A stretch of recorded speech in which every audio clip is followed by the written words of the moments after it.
அஸ்ஸலாமு அலைக்கும் வரஹ்மத்துல்லாஹி வபரகாத்துஹு. நபி ஸல்லல்லாஹு அலைஹி வஸல்லம் அவர்களது வாழ்வில் நடந்த பேரற்புதங்களில் ஒன்று மிஅராஜினுடைய பயணம். இந்த மிஅராஜினுடைய பயணம் ஹஸரத் உம்மு ஹானி ரலியல்லாஹு தஆலா அன்ஹா அவங்க வீட்டில் இருந்து தான் தொடங்குது. உம்மு ஹானி ரலியல்லாஹு தஆலா அன்ஹு பெருமானாருக்கு சகோதரி, அதாவது அலி ரலியல்லாஹு தஆலா அன்ஹு அவங்க உடன் பிறந்த சகோதரி. பெருமானாருக்கும் சகோதரி தான். அவங்க வீட்டில் ஸல்லல்லாஹு அலைஹி வஸல்லம் அவர்கள் இருக்கின்ற அந்த நேரத்தில் தான் இரவில் அந்த பயணம் நடக்கிறது. அல்ல அந்த அற்புதத்தை வழங்கினான். மேராஜ் பயணம் முடிஞ்சு மறுபடியும் உம்மு ஹானி ரலியல்லாஹு தஆலா அன்ஹு அவங்க வீட்டுக்கு தான் வந்தாங்க. வந்தவொன்ன விஷயத்தை முதல்ல அவங்கள்ட்ட தான் சொன்னாங்க. அவங்க ஏற்றுக்கிட்டாங்க. சொல்லி முடித்த கையோடு அவங்க கிளம்புனாங்க. பெருமானார் ஸல்லல்லாஹு அலைஹி வஸல்லம் உம்மு ஹானி ரலியல்லாஹு தஆலா அன்ஹா அவங்க பார்த்துட்டாங்க, இந்த செய்தியை ஸல்லல்லாஹு அலைஹி வஸல்லம் மக்கள்கிட்ட போய் சொல்ல போகிறாங்க அப்படின்னு அவங்களுக்கு புரிஞ்சிருச்சு. பெருமானார் ஸல்லல்லாஹு அலைஹி வஸல்லம் அவர்கள் புறப்பட எத்தனைத்த அந்த நேரத்தில் உம்மு ஹானி ரலியல்லாஹு தஆலா அன்ஹா பெருமானாருடைய துண்டை பிடிச்சி இழுத்தாங்க. துண்டை பிடிச்சி இழுத்து, அதாவது போகாதீங்க, இதை போய் சொல்லாதீங்க அப்படிங்கிறதுக்காக துண்டை பிடிச்சி இழுத்தாங்க. ஆனால் ஏற்கனவே பெருமானாரை ஏற்றுக்க மாட்டேங்கிறாங்க. அவங்க ரசூல் அப்படிங்கிறத ஏற்றுக்கலை. அவங்கள பைத்தியக்காரருங்கிறாங்க, சூனியக்காரருங்கிறாங்க, எதையோ உளர்றாரு அப்படிங்கிறாங்க. நான் இந்த மாதிரி ஒரு இரவில் இங்கேருந்து 1 மாத தொலை தூரத்தில் இருக்கக்கூடிய பைத்துல் முகத்தஸுக்கு போயிட்டு வந்தேன், திருப்பி அதே இரவில் வந்துட்டேன் அப்படின்லாம் சொன்னால் மக்கள் என்ன செய்வாங்க, என்னெல்லாமோ சொல்லுவாங்க. அதனால் இதை போய் மக்கள்கிட்ட போய் சொல்லாதீங்க அப்படின்னு சொல்லி பெருமானாருடைய துண்டை பிடிச்சி உம்மு ஹானி ரலியல்லாஹு தஆலா அன்ஹா பிடிச்சி இழுக்கிறாங்க. ஆனால் ஸல்லல்லாஹு அலைஹி வஸல்லம் மன்னவர்கள் அந்த துண்டை வேகமாக பிடிச்சி அவங்க உருவுறாங்க. உம்மு ஹானி ரலியல்லாஹு தஆலா அன்ஹா அவங்க கையிலிருந்து உருவிட்டு, அதாவது நான் சொல்லத்தான் செய்வேன் அப்படிங்கிற மாதிரி உருவுனாங்க. அந்த நேரத்தில் பெருமானாருடைய உள்ளத்திலிருந்து, நெஞ்சிலிருந்து ஒரு வகையான ஒரு ஒளி கீற்று என்னுடைய முகத்தை நோக்கி பாய்ந்தது. உம்மு ஹானி ரலியல்லாஹு தஆலா அன்ஹா சொல்கிறாங்க, பாஞ்சவொடனே நான் அப்படியே சஜிதாவில் விழுந்துட்டேன். கொஞ்ச நேரத்தில் எனக்கு நான் உணர்வே இல்லை. சிறிது நேரம் கழித்து எஞ்சி பார்த்தா பெருமானாரை காணோம். அதாவது மக்கள்கிட்ட போய் சொல்ல போயிட்டாங்க. சொல்ல போனால் அவங்க என்ன செஞ்சாங்க, அவங்க கேலி பண்ணாங்க, கிண்டல் அடித்தாங்க. இங்கேருந்து 1 மாத தொலைதூரத்தில் இருக்கக்கூடிய பைத்துல் முகத்தஸுக்கு ஒரு நாளில் போயிட்டு வந்துட்டாராம் அப்படி இப்படின்னு சொல்லி என்ன செஞ்சாங்க, கேலி பண்ணாங்க. நிறைய பேர் இஸ்லாத்தை விட்டு வெளியே போனவங்களும் இருந்தாங்க அந்த நேரத்தில். இந்த நிகழ்வு நமக்கு சொல்லக்கூடிய செய்தி என்ன அப்படின்னா, ஒரு விஷயத்தை சொன்னால் மக்கள் என்ன ரியாக்ட் பண்ணுவாங்க, மக்கள் உண்மையிலேயே ஏற்றுக்க மாட்டாங்க என்று தெரிந்தும் கூட பெருமானார் ஸல்லல்லாஹு அலைஹி வஸல்லம் அவர்கள் ஒரு சத்தியத்தை, ஒரு உண்மையை சொல்வதற்கு அவங்க தயக்கப்படலை. இதை போய் சொல்லாதீங்க, மக்கள் ஏற்றுக்க மாட்டாங்க அப்படின்னு உம்மு ஹானி ரலியல்லாஹு தஆலா அன்ஹா தடுக்க முற்பட்ட போது கூட அவங்க ஏற்றுக்காட்டியும் பரவாயில்ல, நான் சொல்லத்தான் ஆவேன் அப்படின்னு சொல்லி பெருமானார் ஸல்லல்லாஹு அலைஹி வஸல்லம் அவர்கள் அதில் உறுதியாக நின்னாங்க. இன்றைக்கி நாம் ஒரு சில விஷயங்களை சொல்கிறதுக்கு யோசிப்போம். இதை சொன்னால் மக்கள் ஏற்றுக்குவாங்களா, ஏற்றுக்க மாட்டாங்களா, இதை சொன்னால் நம்மளை என்ன நினைப்பாங்க, எப்படி பார்ப்பாங்க அப்படின்ட்டு ஒவ்வொரு விஷயத்தையும் பார்த்து பார்த்து சொல்லுவோம். சில விஷயங்களை சில மக்கள்கிட்ட சொல்லக்கூடாதுன்னு சொல்லி நாமளாம் முடிவு பண்ணி வச்சுருக்கிறோம். அவங்களாம் அதை ஏற்றுக்க மாட்டாங்க, சொல்லி பிரயோஜனம் இல்லை அப்படின்ட்டு ஒவ்வொரு விஷயத்தை யார்கிட்ட எப்படி பேசணும், யார்கிட்ட எந்த விஷயத்தை சொல்லணும் அப்படின்னு நாமளாம் அதற்கு ஒரு வரையறையை வச்சுருக்கிறோம். பெருமானார் ஸல்லல்லாஹு அலைஹி வஸல்லம் அவர்கள் சத்தியத்தை சொல்வதற்கு, உண்மையை வெளிப்படுத்துவதற்கு என்றைக்கும் அவர்கள் தயக்கப்பட்டதில்லை என்பதைத்தான் இந்த வரலாறு சொல்லுகிறது. சத்தியத்தை வெளிப்படுத்துறதுக்கு வெட்கப்படக்கூடாது, தயக்கப்படக்கூடாது, யோசிக்கக்கூடாது. சொல்லுவாங்க, 4 விஷயங்கள் செய்கிறதுக்கு வெட்கம் இருக்கக்கூடாது. வெட்கம் இருந்தால் அந்த விஷயத்தை செய்ய முடியாது. ஒன்று, நன்மைகளை செய்கிற விஷயத்தில் வெட்கப்படக்கூடாது. ஒரு நல்ல காரியத்தை செய்கிறதுக்கு வெட்கப்பட்டோம் அப்படின்னா அந்த நல்ல காரியத்தை செய்ய முடியாது. அந்த நேரத்தில் கூச்சப்படக்கூடாது, கூச்சப்படாமல் செய்யணும், செஞ்சால் தான் நன்மையை அடைய முடியும்.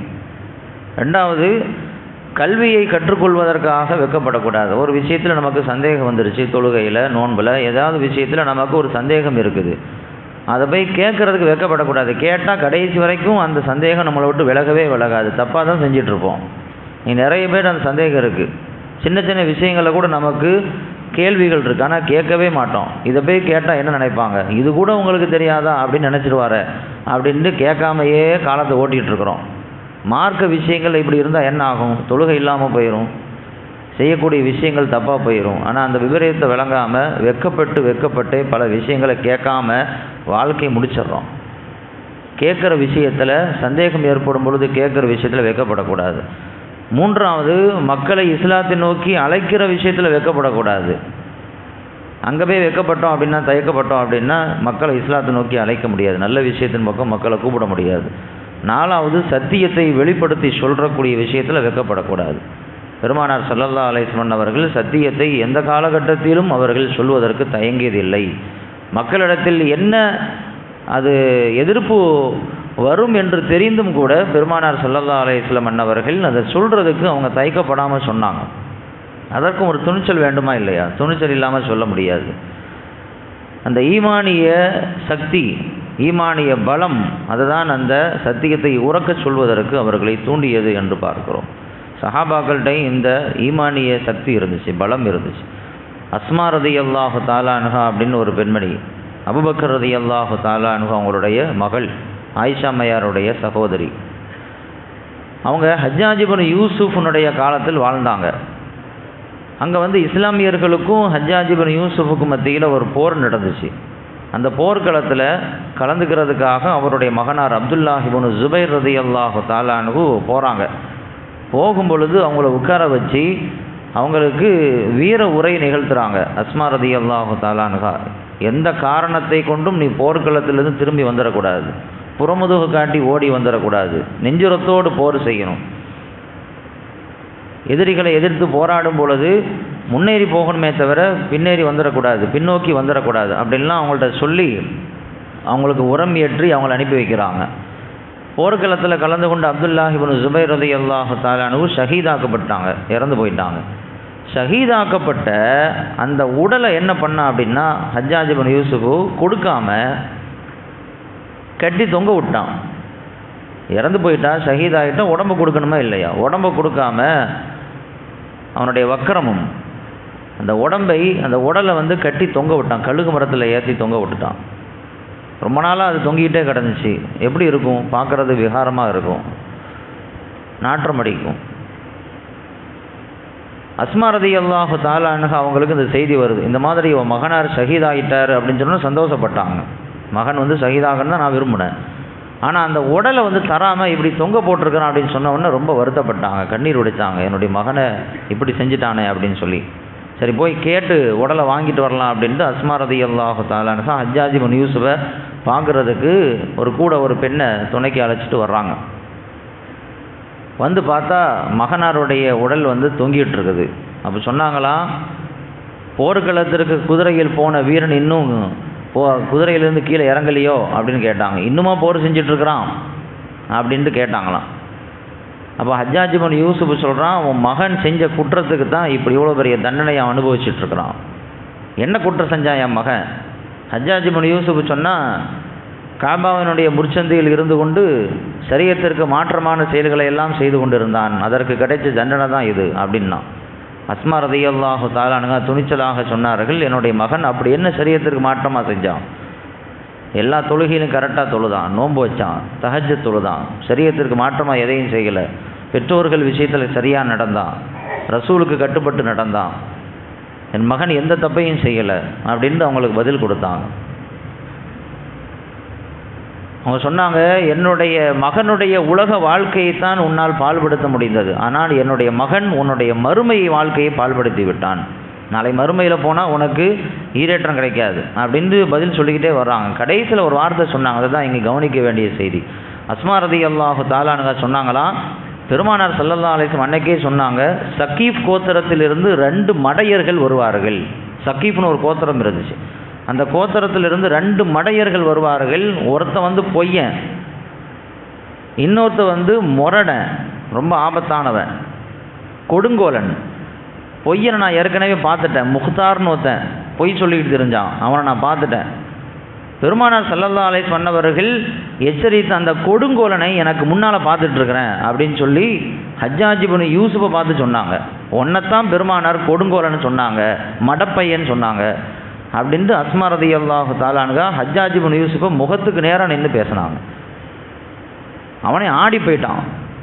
அவனை பார்த்து பயப்படுவாங்க ஒவ்வொருத்தவங்களும். அவனுக்கு முன்னால் நின்று அஸ்மா ரலியல்லாஹு தஆலா அன்ஹா துணிச்சலாக பெருமானார் ஸல்லல்லாஹு அலைஹி வஸல்லம் அவனை பற்றி சொன்ன விஷயத்தை அவனுக்கு முன்னாலே போட்டு உடைக்கிறாங்க.